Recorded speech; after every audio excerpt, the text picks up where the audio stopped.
Drum roll for it. Could you hear that? I did.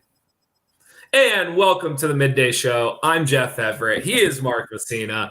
It's Thursday. We're going to do some trending topics. You know, we've gone 3 days without being gossipy, tabloid, because we had guests on Monday. We had Jason Fink on Wednesday.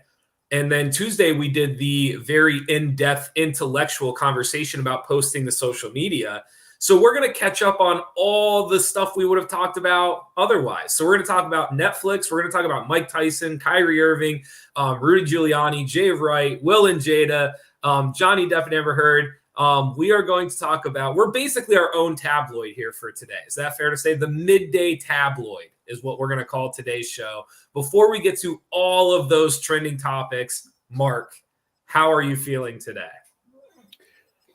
I feel good. I do want to mention you get the concept of the drum roll to start, but you suck at it because sometimes you drum roll and then you start talking again.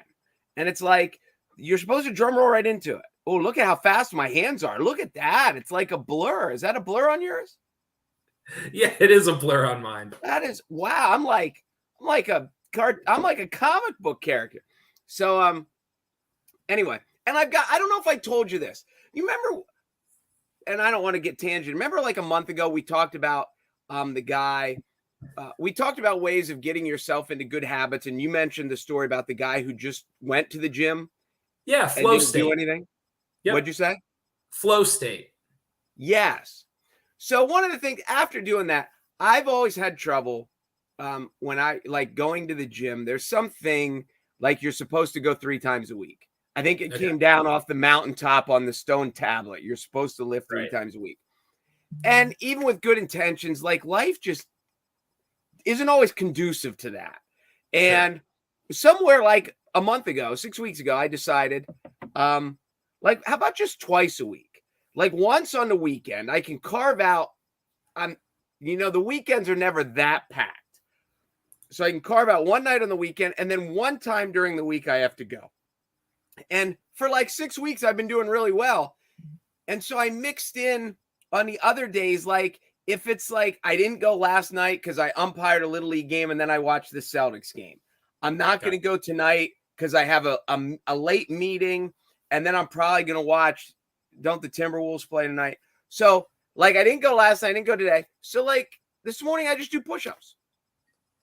And so I got out of bed before I even left the bedroom, before I got to the shower, got to anything, I did push-ups and I feel like I've accomplished something today.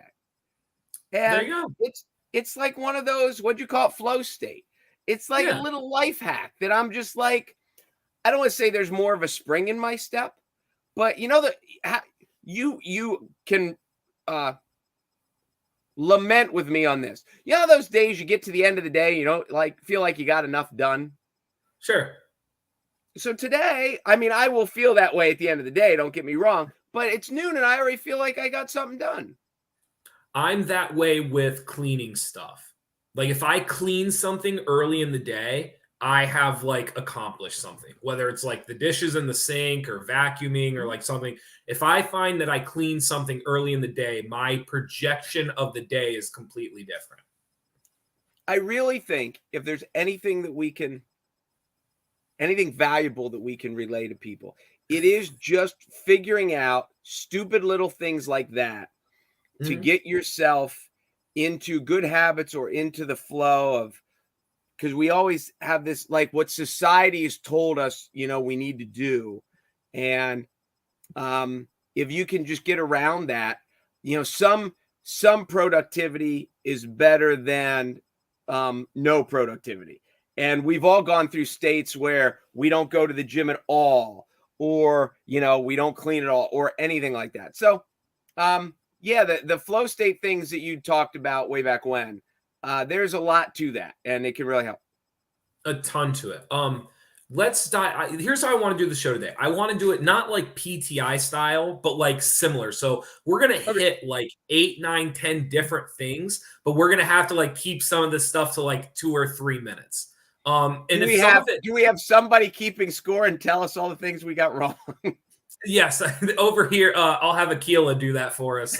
In the meantime, let's start with this. Did you hear all the scuttlebutt with Netflix yesterday? No, I didn't. I saw you put that up, and I didn't know what it was about. So you'll not knowing this, I'm curious to see your reaction. Netflix estimates that 100 million households are sharing passwords, and 200,000 subscribers were lost during the first quarter of this year for Netflix. I did Now, see some of that, that, and a lot of it had to do with Russia because they stopped some, giving to Russia. some of it had to do with Russia. Some of this too is just like more options, higher prices, inflation, people cutting back, all of these different things. First of all, I think 100 million is low. Do you think it's low or high for households that share passwords? I don't know how many are there total. I There's a don't lot know. that share passwords. I think 100 million is low. I would have actually said it's more than that. See, I don't even know. Are there many more than 100 million subscribers? Yeah, so I don't know. But yeah, I do get that. I just think that the fact that it dropped so much in the first quarter has more to do with Russia than like people have been sharing passwords, since the beginning of Netflix. So to give you an idea, to put that into context, Netflix has 220 million subscribers. Okay. Essentially what they're saying is, half of their accounts are shared, quote unquote, illegally, according to Netflix. Well, can't they? I think it's more real quick though.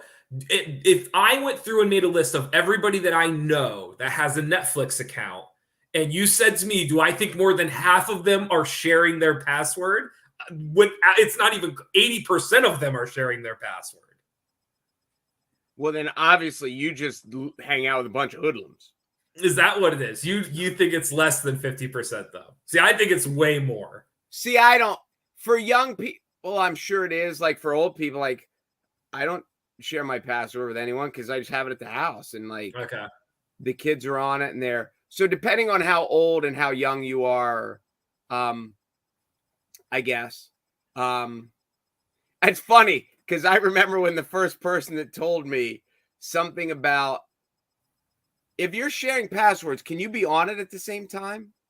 Yes.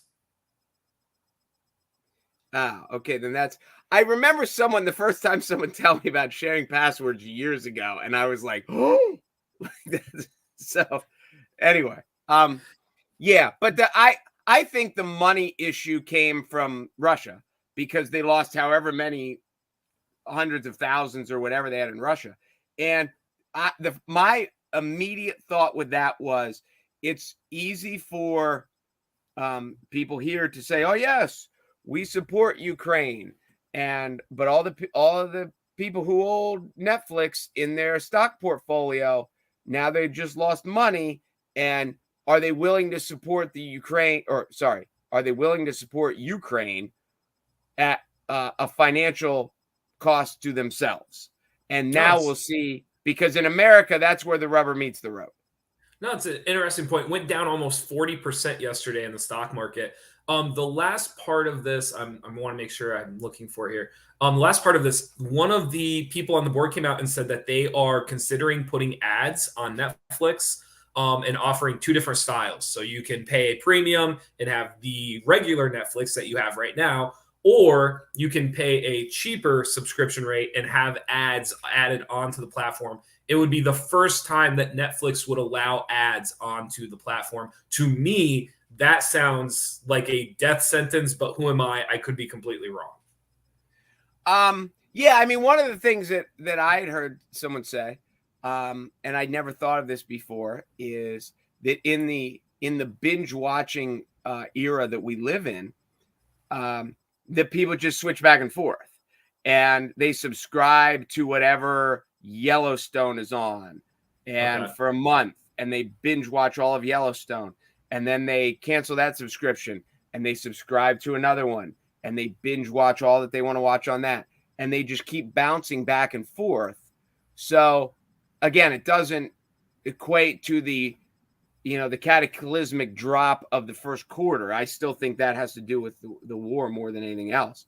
But it is a modern reality. It is a first world problem that we have. Well, I say I don't have it, but Mike Tyson apparently lost his cool and repeatedly punched a passenger who wouldn't stop talking to him. There's more and more reports coming out. One now from TMZ. There's one from Daily Mail. I don't know. I have such a diluted version of Mike Tyson because my Mike Tyson is past prime Mike Tyson. I do not know Mike Tyson as a boxer other than having to go back and watch Mike Tyson. So to me, this is not surprising. This is not I don't know, this is just Mike Tyson. Well, fortunately, since this happened yesterday, this is the past prime Mike Tyson that you are fully aware of. I think he comes out looking like a sympathetic figure in this. I don't know what to charge. I hope he gets a $10 fine or something like that. Because they say from the reports that he was quote unquote cool with people getting on. He took selfie with the guy, I think. But they said the guy, well, this came from the Tyson camp. The guy was drunk. He was sitting right behind him and he wouldn't shut up. And he kept trying to talk to Tyson. And Tyson talked to him for a little while. Then after a while, he told him to chill. And the guy wouldn't shut up. And I don't know what happened or what he said or whatever. And, I feel sorry for him because, if you've ever, and being nobody, if you've ever sat by a person on a plane who won't shut up, it's painful. And that's the reason why you pay $3.99 to get the headphones so you can watch a movie, just so you're done listening to the person next to you. And to be a celebrity who's pinned in and can't go anywhere, and you've got some drunk, obnoxious person who thinks that they're so interesting and so cool that they want to talk to you. And there's a picture of the guy behind Tyson, hey, so it's obviously a moron who this is his moment to be cool and thinks he's cool. And, there it is. So I feel bad for Tyson. And there's pictures. If you go on the internet, there's pictures of the guy bloodied up a little bit. And the guy is going to press charges. And I hope he wins. Well, there's also video of it now, too. I saw the video. The video's not great. But, it was. But he was right behind him. He couldn't go anywhere, and it just sucks. One of the best takes I saw is there's a comedian who tweeted, Mike Tyson had a man point a gun at him and ended up hugging him. I don't know if you've ever heard that story before. I've heard that story. He goes, so whatever this guy did, he clearly deserved it. I agree. I agree. So whatever. There you go. Kyrie Irving. For those who don't know, at the beginning of the week, Kyrie Irving gave the double birds to the Boston Celtics crowd. Now there's a growing relationship between Kyrie Irving and Boston Celtics ever since he left. That is a feud now at this point. Boston Celtics fans clearly don't like Kyrie Irving. They boo him. They basically, any chance they get to just completely ridicule him, they jump on it. Kyrie Irving basically decided, I'm not taking this anymore, gave the double birds multiple times throughout the game. He was heard making some, so I'm sure he did not say anything that was not said to him while he was walking out of the tunnel. However, he did tell somebody to basically, suck themselves as he was leaving the tunnel in Boston. So this is, there's a lot of different things about this. I have never viewed Kyrie Irving as a sympathetic figure. I don't know if I still do. However, I don't know if this is as one-sided as maybe sports media is making this out to be. I think it brings up a lot of good questions about fans and athletes and the line between the two.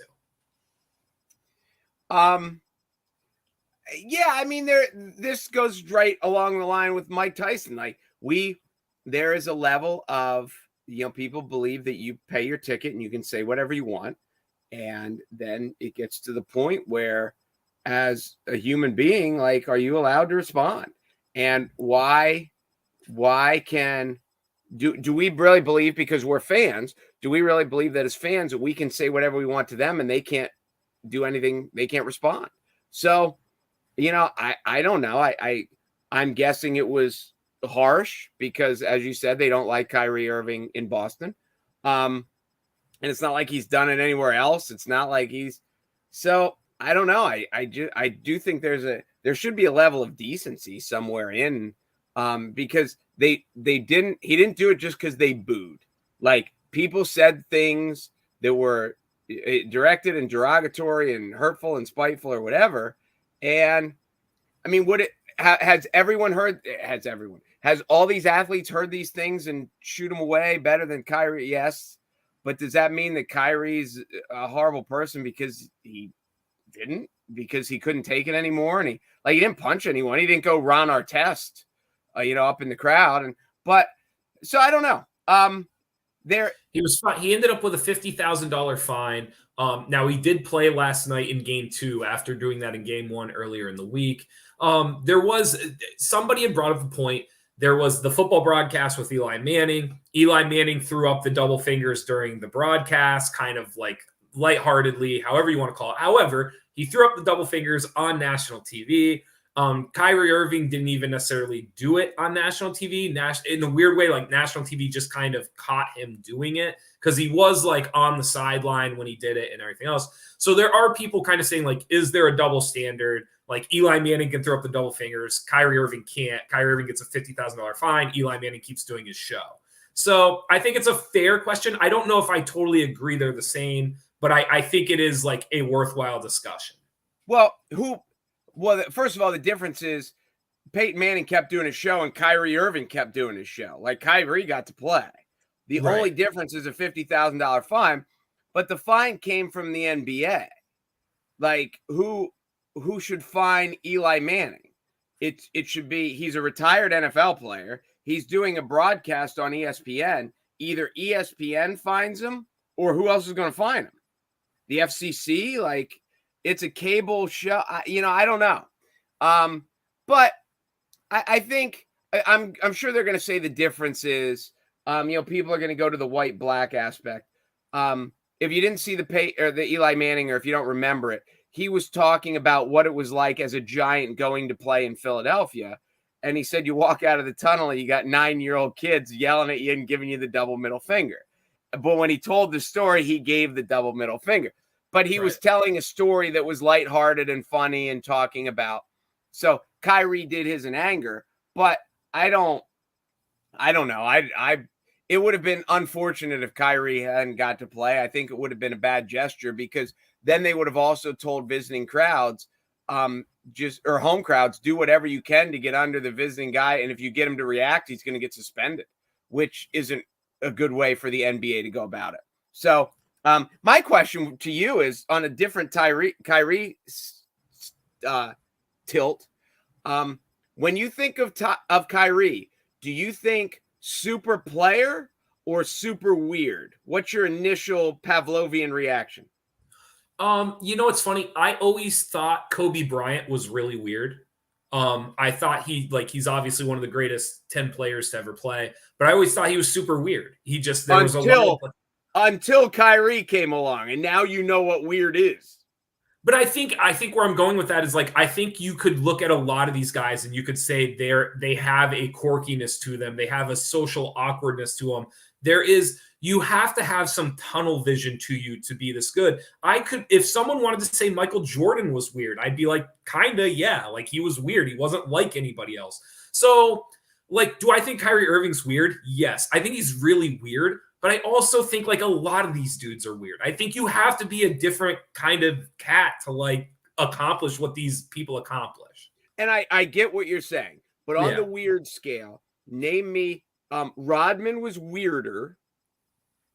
And after Rodman, Kyrie, is he second? I think, so the funny thing about Rodman was he had other interests, but he expressed those interests. Like, for Rodman, it was like partying and like it was a different type of interest. And women.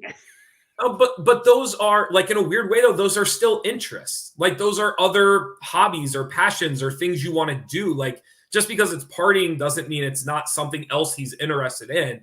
I think Kyrie is weird in the sense, like, Kyrie really thinks is smart, and I'm not saying he's not, but Kyrie really, like, he got into Duke. Like he really believes he's an intellectual and he is somebody that has opinions and they should matter. And so like I think he's weird in a different way that like Rodman was weird. And I don't even know if I would say one was weirder than the other.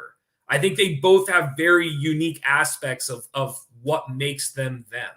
Well, my first thought was I think Kyrie is really smart. And I think that's probably what makes him a little eccentric. But you can, but this is the thing, though. Maybe like, eclectic might be the right word. This is my whole thing with Kyrie Irving before we move on from it. I've always said before, I think Kyrie Irving's a smart guy.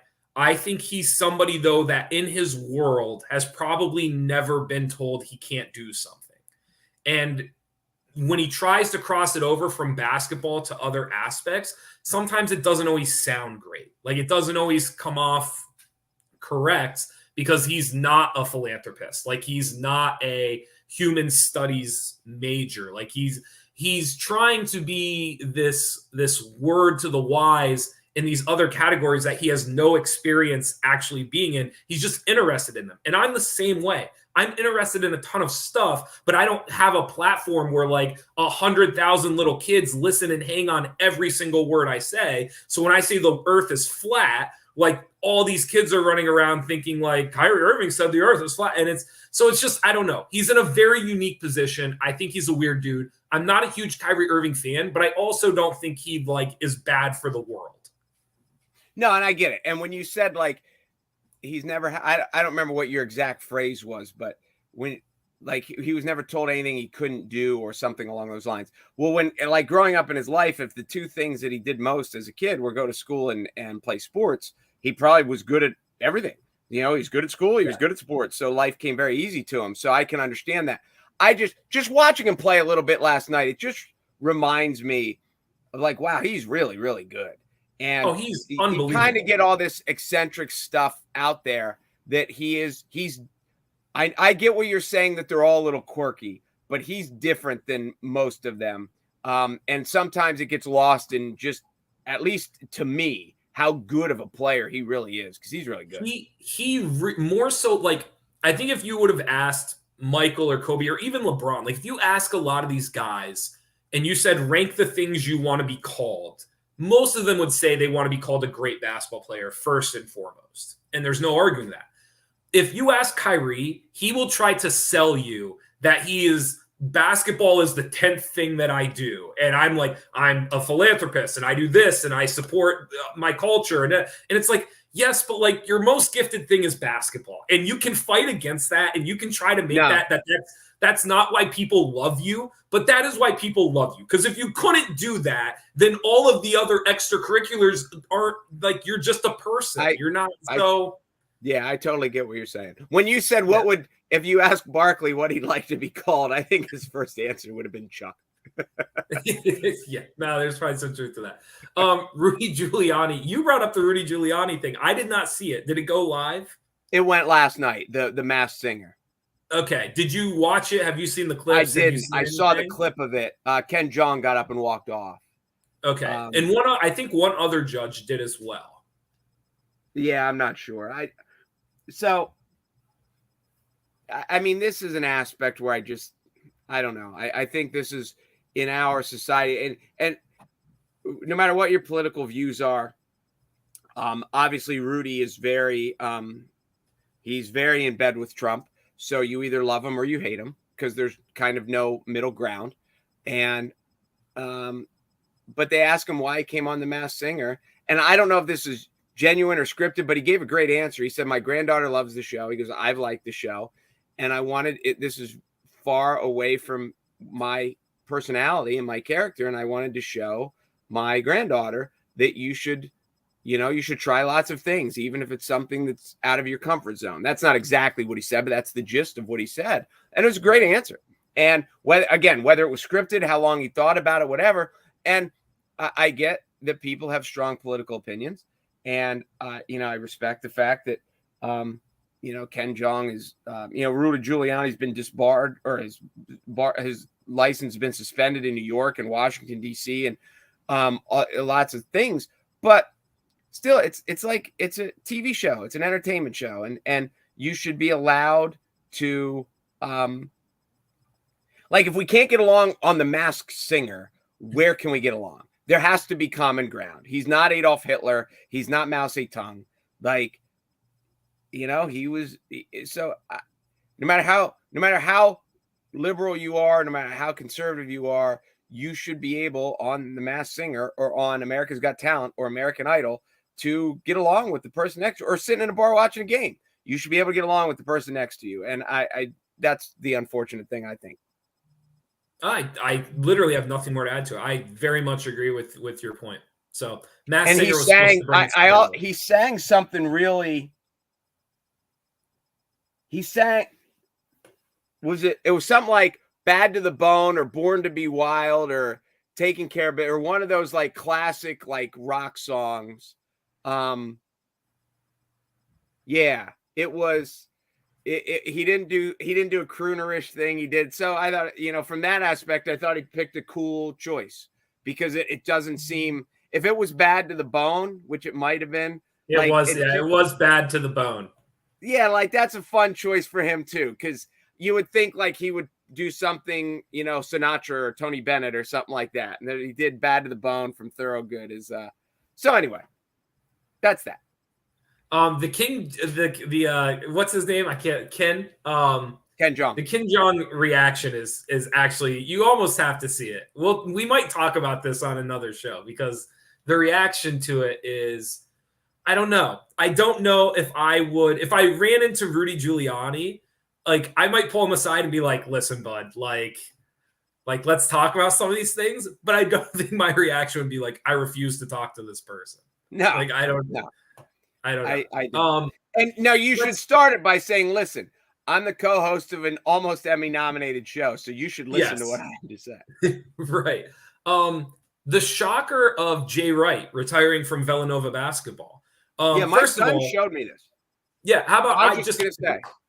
If I would fit on the screen, I'd give a standing ovation. Just kudos to somebody who knows how to do it the right way. Just don't drag it out. Don't make everybody cater to you. Don't make everybody make a spectacle when you come to their gym next year. Just, what? Like, I think I'm done. Walk away. You just kudos to anybody who knows how to walk away. Just kudos to them. I mean, yeah, I think there's pros and cons to all of them. And I know you're taking a shot at Coach K because you like Carolina and you hate Duke. I get that. I don't know. There's just both. I think it has more to do with the personality of the person. Because I know, like, when my brother retired, he did the same thing. He waited until the season was over and then just said, like, he did a conference call with me and he's like, I'm done. But then Mariano Rivera retired and he did a victory tour. And sure. So there's a part of where sometimes, people want the opportunity to say goodbye. And then there's other times with the personality of the people, like I know the reason my brother didn't do it is because he would have hated it. Like he would have hated showing up everywhere, having, to do this and having, he just wanted to play. And, sure. And I could see why Jay Wright is such a subdued. My lasting memory of Jay Wright is when the guy hit the shot with like 0.4 of a second to go to win the night, and he almost didn't react. Yeah. And someone asked him afterwards, and he goes, "Well, the game wasn't over. I was still coaching. Like we had 4 seconds or 0.4 of a second or whatever." So it seems to fit perfectly with his personality. I was surprised because he's not. How old is he? He's older than I thought. Is he 60? Yeah. Real quick, I'll look it up. I do remember when I read the article, I was like, oh, I did not realize Jay Wright was that old. He just turned 60 this past winter. Okay. And for those of you who don't know, he was the coach of Villanova, unbelievably successful. Like Villanova was one of those neat little schools. They had the miracle run with Rollie Massimino that beat Georgetown for the title in whatever, 85. But then they were a flash in the pan. They were not a consistent power. And Jay Wright made them a consistent power.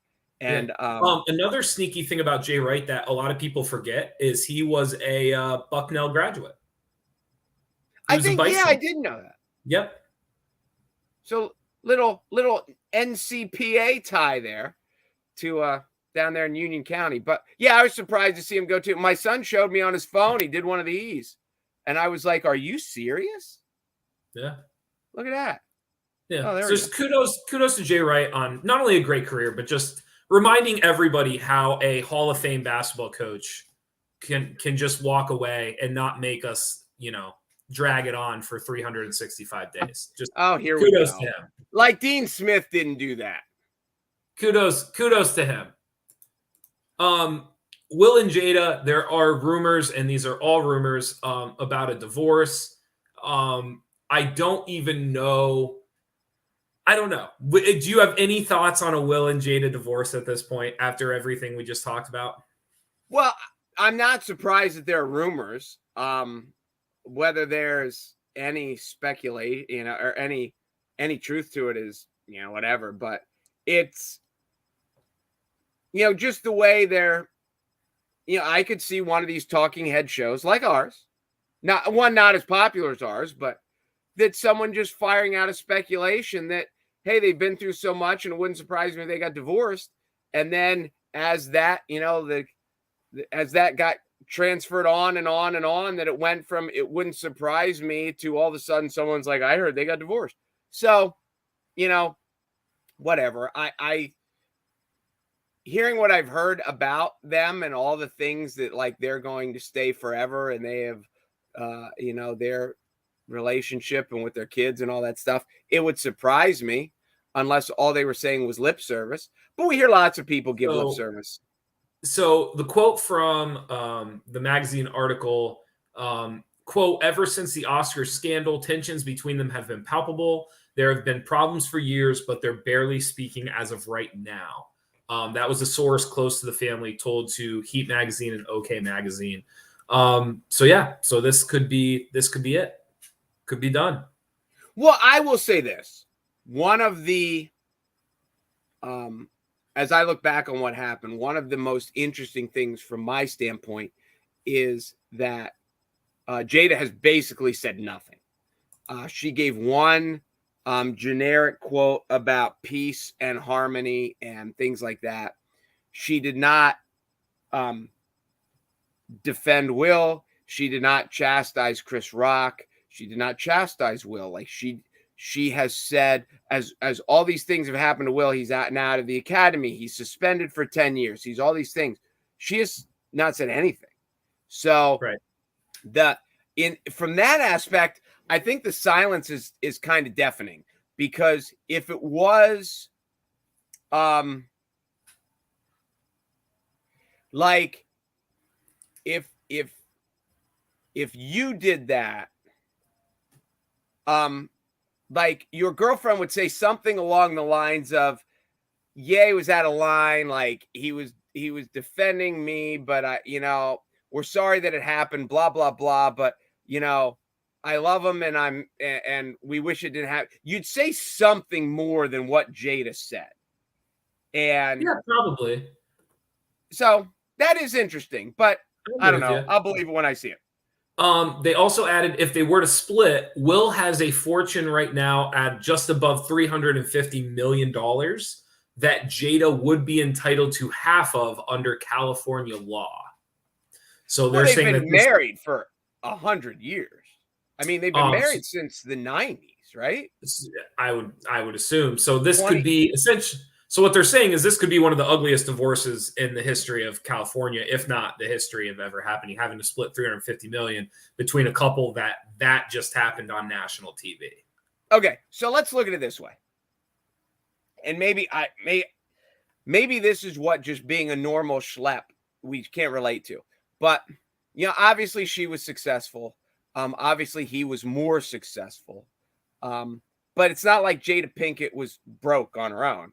And so, like, if there's 350 million and they say, okay, here's how it works. You have to divide it 50-50. You're each gonna walk away with 175 million. Is that really that painful? I don't think it's so much about is it painful to divvy it up. I first of all, yes. Second of all, I think the main gist would be the idea of what just happened. It could be 350 marbles. And if I just slap somebody on national TV for you, and then vice versa, you just slapped somebody on national TV thinking you were defending me, but now I'm actually embarrassed.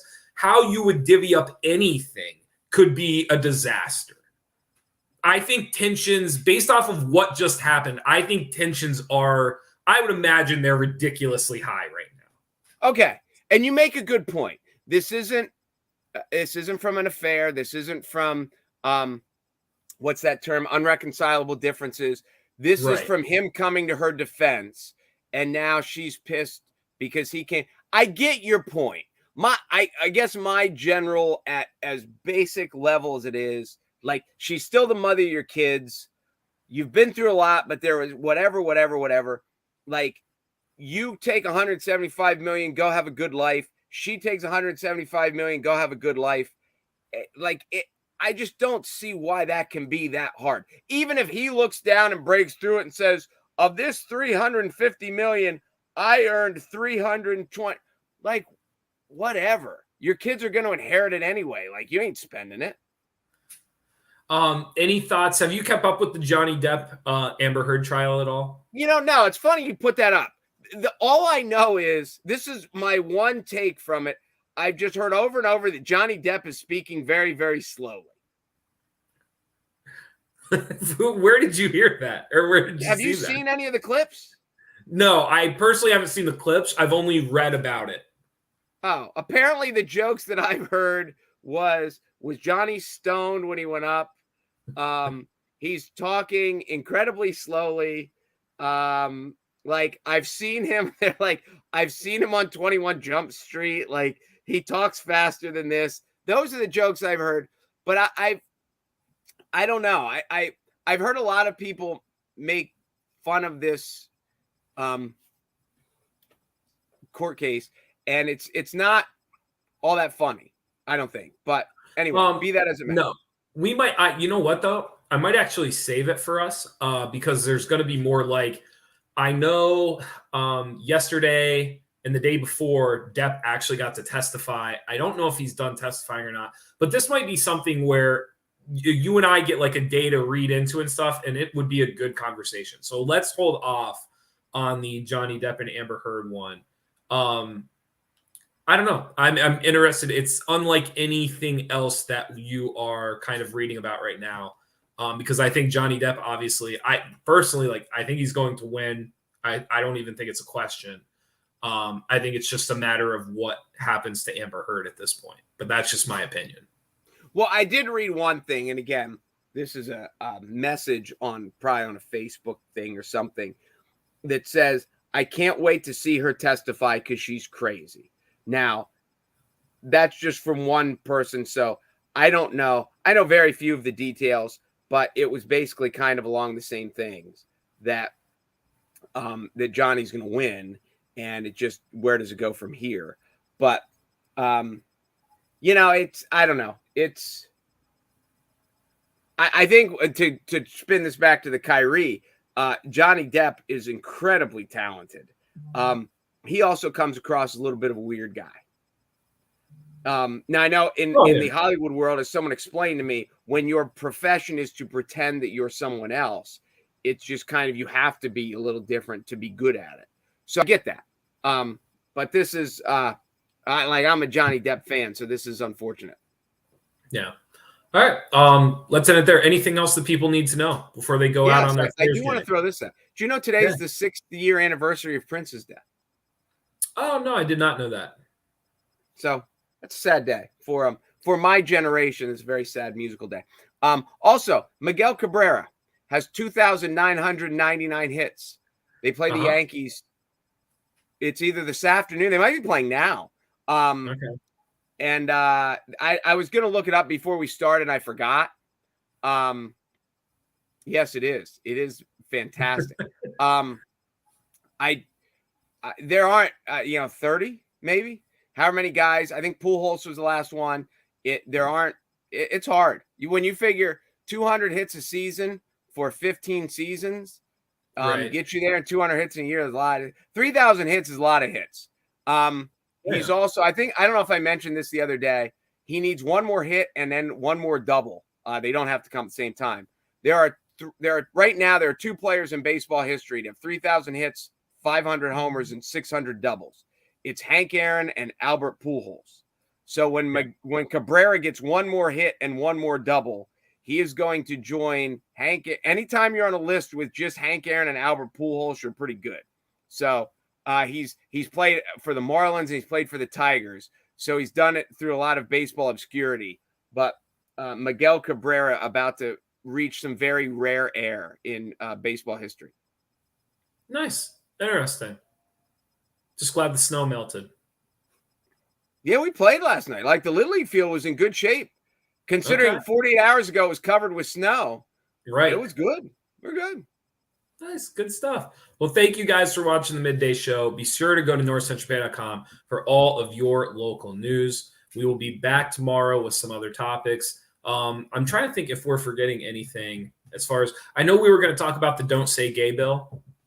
We just haven't had a chance to really dive into it because obviously that's something we want to really dive into before we come on air and talk about it. I also read this when you were speaking. It reminded me when you said how Jada and Will aren't really speaking.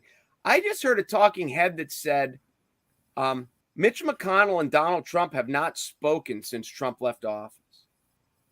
In person or like? Well, he just said have not spoken. Interesting. Which I found that to be. I mean, I thought it to be shocking.